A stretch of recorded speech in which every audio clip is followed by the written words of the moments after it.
Happy Tuesday po sa ating lahat. Ako si Benison Estareja. Patuloy po yung pagmamonitor natin sa low pressure area na nasa labas ng Philippine Area of Responsibility. As of 3 in the afternoon ay huli itong namataan 1,505 kilometers sa silangan po ng Eastern Visayas at base po sa ating latest analysis, mataas na ang tsansa na ito'y maging isang tropical depression or mahinang bagyo sa susunod na 24 oras or possibly po sa araw ng Miyerkules. And within the next 12 to 24 hours din po, ito'y papasok na rin ng ating PAR. So ibig sabihin, shortly after niya pumasok ng ating PAR, maaaring maging bagyo na po ito at tatawagin po natin, kung sakasakaling maging tropical depression, tatawagin natin sa local name na Quiapo o yung magiging pang-11 bagyo na po for 2026 at magiging pang-apat na for the month of July. Sa ngayon, yung low pressure area, wala pang epekto sa alinmang panig ng ating bansa. So paglilinaw ng pag-asa, yung mga naramdaman po ng mga malalakas na ulan dito sa Metro Manila at mga kalapit na probinsya ngayong Martes po ng hapon, ito po ay dahil lamang sa localized thunderstorms. At hindi naman ito nagtagal. Habang aasahan po natin sa malaking bahagi pa ng Palawan, dito rin po sa may Visayas and Mindanao yung epekto ng southwest monsoon o yung hanging habagat at minsan magdadala po ito ng malalakas na ulan simula ngayong hapon hanggang bukas ng madaling araw.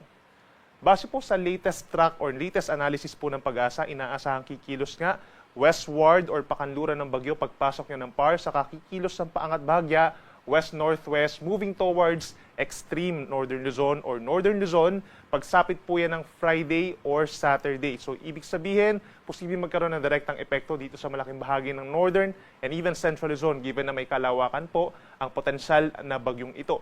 Ang ating maximum intensity sa ngayon, pagtama niya or paglapit niya dito sa may northern Luzon hanggang tropical storm. So hindi natin nirule out na magtaas po tayo hanggang wind signal number 2. At hindi natin nirule out din po na magkakaroon ng pagbugso ng hangin or mga wind signals dito po sa hilagang bahagi po ng Kabikulan, knowing nga na medyo open space po dito sa may area ng Catanduanes and Camarines provinces. Samantala, pagdating naman po sa natitirang bahagi ng ating bansa, simula po Thursday hanggang sa possibly sa weekend, yung ibang mga lugar po na hindi naman po direktang maapektuhan nitong potensyal na bagyo ay magkakaroon pa rin po ng southwest monsoon or hanging habagat at posible yung pinakamalalakas na mga pag-ulan dito sa western section, lalo na sa may parting Mimaropa, Western Visayas, Negros Island Region, Zamboanga Peninsula, Bangsamoro Region hanggang doon sa may Soc-Sargen kung saan nagkaroon nga po ng mga pagbaha at mga pag-apaw ng mga kailugan. So make sure po na mag-antabay tayo sa ating mga updates for possible changes pa dun sa magiging track ng potential na bagyo. Dahil kapag naging bagyo po ito, maglalabas po tayo ng official track, possibly po yan bukas or sa Thursday. Para naman sa lagay ng ating panahon, bukas, araw po ng Miyerkules, that's July 22, ilang bahagi po ng Bicol Region, gayon din ng Mindoro Provinces, Marinduque and Romblon na magiging maulap ng kalangitan as early as morning, sasamahan niya ng mga mahihinang ulan hanggang sa tanghali, and then pagsapit ng hapon hanggang gabi, lumalakas na po yung mga pag-ulan more on mga light to moderate with the times heavy rains. Dito po sa Bicol, yan po ay dahil doon sa buntot or yung trough na tinatawag nitong low pressure area and potential nga na tropical depression na Quiapo. Habang nga natitirang bahagi po ng Luzon, including Metro Manila, andyan pa rin bukas ang bahagyang maulap at minsang maaraw pa naman na kalangitan mula umaga po yan hanggang sa hapon. And then sa hapon hanggang sa gabi, kumukulimlim na sa ilang bahagi, lalo na dito sa may areas ng Ilocos Region, Cordillera, and Central Luzon, including Metro Manila, at sasamahan pa rin ng mga pulupulong pag-ulan or localized thunderstorms. For Metro Manila tomorrow, mataas ang chance ng mga thunderstorms between 5 to 8 in the evening. Temperature is from 25 up to 33 degrees Celsius. Sa may Baguio City naman, 18 to 25 degrees. At mananatiling mainit sa tanghali sa may Tuguegarao hanggang 36 degrees Celsius. Sa ating mga kababayan bukas, Miyerkules, sa may Palawan, Visayas at Mindanao, andyan pa rin ang epekto ng southwest monsoon or hanging habagat, hindi pa po ito enhanced, at dun sa buntot or trough ng low pressure area or bagyo dito po sa may Eastern Visayas. So yung magiging impact ng weather is makulimlim na panahon for most of the day. Aasahan po yung mga pag-ulan, hindi siya tuloy-tuloy but more on mga light to moderate rains na pabalik-balik at aasahan po yung minsan malalakas na ulan pagsapit po ng hapon hanggang gabi. Kaya nandyan yung chance ng mga pagbaha sa mga low-lying areas, pag-apaw ng mga kailugan, at pagguho ng lupa sa ilang mga bulubundukin po na lugar. So make sure na meron tayong baon na payong o sombrero, kapote kung lalabas po ng bahay at mag-antabay lamang po sa ating mga possible advisories or heavy rainfall warnings. Temperature natin sa malaking bahagi ng Palawan, Visayas and Mindanao, yung maximum temperature po sa tanghali, posibleng maglaro between 31 to 32 degrees Celsius. Para naman sa lagay ng ating karagatan, surprisingly wala po tayong nakataas pa na gale warning sa alimang panig ng ating bansa ngayon hanggang bukas. And in fact, magiging banayad hanggang katamtaman po ang taas ng mga pag-alon. Kapag naman fair weather, nasa kalahati hanggang 1 metro ang ating wave height. Subalit pag nagkakaroon tayo ng mga thunderstorms or malalakas na ulan at hangin, posible itong umakyat ng 1.5 metro, lalo na dito sa may areas ng Visayas, Mindanao, Mimaropa, and Bicol region kung saan magiging madalas nga po ang mga thunderstorms. Posible tayo magtaas ng gale warning the moment na lumapit itong potential na bagyo, pagsapit po ng late Thursday hanggang sa weekend, particularly sa may Eastern Luzon, and eventually magmumove po yung matataas na alon dito sa may West Philippine Sea. Para naman po sa lagay ng yung tinatawag natin na significant rainfall po sa mga susunod na araw, meron tayong mga probinsya po na posibleng magkaroon nga ng significant na ulan. Simula po yan bukas ng hapon at ito yung time kung saan lumalapit itong potential nga po na weather disturbance o yung pre-Quiapo. Asahan po simula bukas or Miyerkules ng hapon hanggang Thursday afternoon, Maguindanao del Norte, Sultan Kudarat, and Sarangani, posibleng magkaroon ng hanggang 100 millimeters of rainfall in a 24-hour period. Sa mas madaling salita, ito yung mga pag-ulan na posibleng mag-cause po ng mga pagbaha sa mga low-lying areas at yung pagguho ng lupa sa mga bulubundukin na lugar. But please take note po na kada local government unit or kada municipality or city po ay iba-iba yung reaction po sa malalakas na ulan. So may mga inuulan na mga lugar na hindi naman po talaga binabaha dahil nasa matataas sila na lugar at merong mga magkaroon lamang ng mga quick thunderstorm, nagkakaroon na ng mga pagbaha.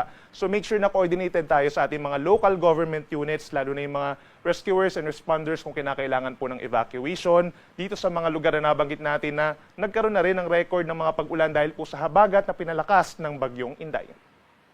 Para naman po sa araw ng Thursday afternoon hanggang sa Friday afternoon, ito yung time kung saan patuloy yung paglapit nitong si bagyong tatawagin nating Quiapo dito sa may Northern Luzon at magkakaroon pa rin ng epekto ng habagat dito sa mga lugar na malayo doon sa bagyo. So we're talking of Lanao del Norte, Lanao del Sur, Maguindanao del Norte pa rin, and Sultan Kudarat pa rin. Asahan po yung hanggang 100 millimeters na dami ng ulan. In a 24-hour period, more mga light to moderate with at times heavy rains po ito. Gayun din ang Negros Occidental, lalo na yung southern portion. Posible mag-cause yung mga pag-ulan dahil po sa habagat ng mga pagbaha pa rin sa mga mabababang lugar, pag-apo pa rin ng mga kailugan at yung pagguho ng lupa sa mga bulubundukin na lugar. Lagi magantabay sa mga possible heavy rainfall warnings. Hindi natin rule out na magtataas tayo ng orange and red rainfall warnings sa mga probinsyang ito. At maging yung mga nearby areas, knowing na magkakaroon tayo ng epekto ng southwest monsoon over Visayas and Mindanao. At para naman sa lagay ng ating panahon, simula po Thursday hanggang Saturday, maulang panahon ang iiral po sa malaking bahagi ng ating bansa dahil sa pinagsamang epekto ng pre-Quiapo plus itong southwest monsoon or hanging habagat na posibleng mag-enhance po the moment na mas lumakas pa itong potential po na sama ng panahon. So pagsapit po ng Thursday morning hanggang sa tanghali, magiging maaraw pa naman sa ilang bahagi ng Northern and Central Luzon. Maulan na dito sa may parting Bicol region at ilang bahagi ng Mimaropa, Quezon Province. Thursday morning, more mga light to moderate rains. Pero pagsapit po ng Thursday ng gabi, all the way na hanggang sa weekend, malaking bahagi na po ng Luzon, including Metro Manila, ang magkakaroon ng makulimlim na panahon at sasamahan din niya ng mga pag-ulan. Yung mga pinakamauulan na mga lugar, itong pati po ng Mimaropa, Bicol region, tapos pagsapit po ng Friday and Saturday, yung mga areas na dadaanan nga po, na posibleng daanan, itong weather disturbance, itong Cagayan Valley, Cordillera region, lalawigan po ng Aurora plus Ilocos region, and then some areas pa ng Tarlac and Zambales, Bataan area. Magkakaroon din po ng mga pag-ulan na minsan malalakas, kaya make sure po na coordinated tayo sa ating mga local government units for possible rescue, evacuation at yung suspension ng mga classes po at ng pasok. Sa ating mga kababayan po sa Visayas, iiral din po ang epekto ng southwest monsoon sa malaking bahagi. Pagsapit pa rin yan ng Thursday, all the way hanggang sa Friday, malaking bahagi ng Visayas, magkakaroon ng maulap na kalangitan at sasamahan pa rin yan ng mga kalat-kalat na ulan. Pinakamalalakas po dito sa may kanlurang parte, we're talking of Antique, Iloilo, Guimaras, Negros Occidental, Negros Oriental, Siquijor. Yan yung mga areas na posibleng magkaroon ng malalakas na pag-ulan na posibleng magdulot ng malawakang mga pagbaha at pagguho ng lupa. So again, magantabay po tayo sa mga possible heavy rainfall warnings. Other areas may mga light to moderate rains sa may eastern and central portions of Visayas. Habang pagsapit po ng Sabado, ito po ay sa moment po na pag nakalampas na itong si bagyong possible Quiapo dito sa may West Philippine Sea, magkakaroon pa rin ng epekto ng habagat. Sa may Western Visayas and Negros Island region, meron pa rin mga pag-ulan na posibleng mag-cause ng mga pagbaha at pagguho ng lupa. Ang natitirang bahagi naman itong Central Visayas and Eastern Visayas, improving weather condition pagsapit po ng weekend. At sa ating mga kababayan po sa Mindanao, magpapatuloy din po ang makulimlim na panahon at sasamahan din ng malalakas sa pag-ulan.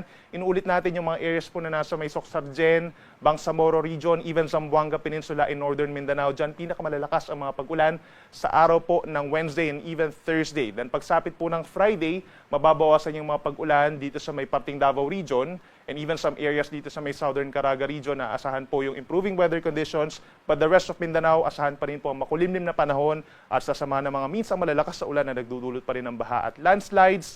Then pagsapit ng Sabado, ilang areas na lamang dito sa may Zamboanga del Norte or Zamboanga Peninsula plus Bangsamoro region na magkakaroon ng mga pag-ulan dulot ng southwest monsoon.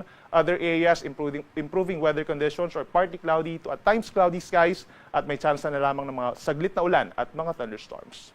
Ang ating sunset, 6:29 ng gabi mamaya at ang sunrise bukas, 5:37 ng umaga. Yan muna ang latest mula dito sa Weather Forecasting Center ng Pag-asa. Ako muli si Benison Estareha. Mag-ingat po tayo.